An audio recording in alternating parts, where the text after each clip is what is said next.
Rudolph. I'm from Paducah, Kentucky. And I've been training in the martial arts for over 8 years. I started the martial arts when I was 6 years old. I first trained in Taekwondo, and so ever since, I've been hooked on it.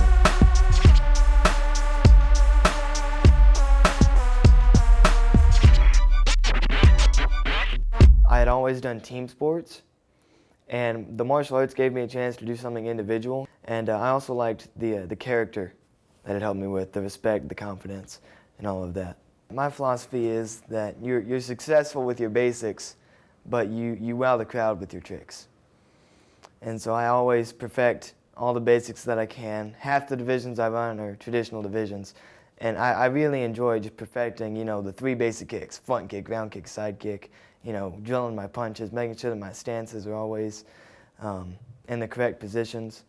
And even with bow staff, making sure that my hands are always in the correct spot, that I'm striking with power, using my hips, trying to make every little thing better. So nobody told me to do this, but something triggered in my head that I needed to start perfecting my forms and my breaking techniques and working on my sparring, because those were the 3 things that you did at the regional tournaments: was forms, breaking, and sparring. And so I just started working them and drilling my forms, because those basics aren't necessarily the most fun thing to do, but it really helps you develop the skills to do the more fun manipulations, the spins, the releases, and all of that.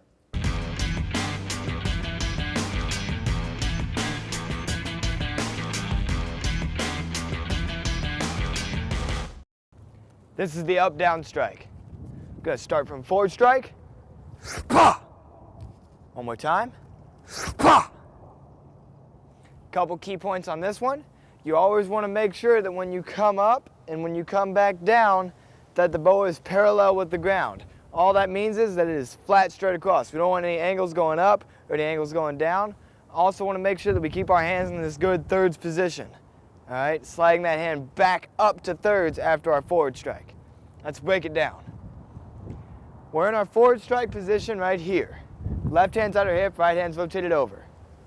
As we do our first strike, the up strike, our left hand is going to slide back into that thirds position as we go down, and we're going to hit right on the top of our shoulder right here.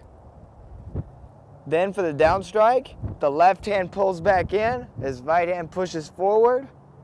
You rotate through, making sure that your right wrist turns all the way over so that when you hit, hand doesn't pop off, stays on strong.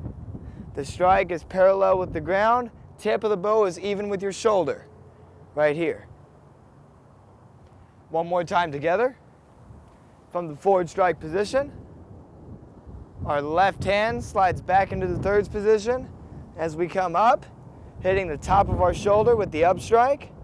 Our right hand pushes as our left hand pulls back. We turn the right wrist over, coming up under our armpit, into the down strike. Let's do it together. From our forward strike. Ready? Go! Ha, pa! Good, nice. Ready, back from here.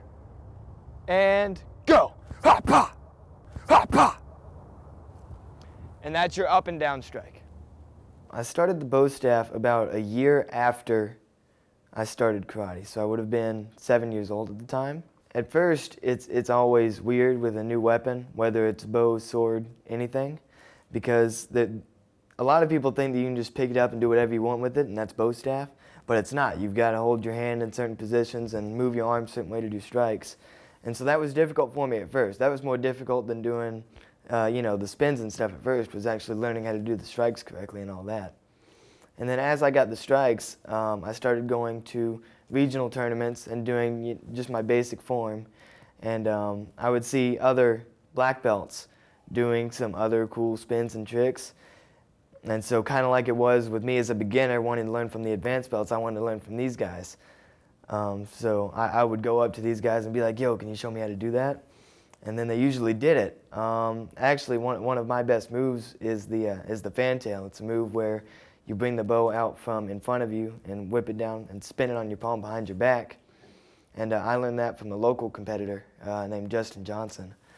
And he taught me how to first do that. And then it was later upgraded by Nate Andrade, who I credit a lot of my bow moves to. I've always had that drive for success, and I think that is driven by the will to catch up to everyone else and try to be as good as the greats of today, the greats of yesterday, and the greats of tomorrow. I've just always wanted to keep excelling and keep getting better, and even if I am the best at something, I always want to get better at it. Make the best better is something that I've always wanted to do.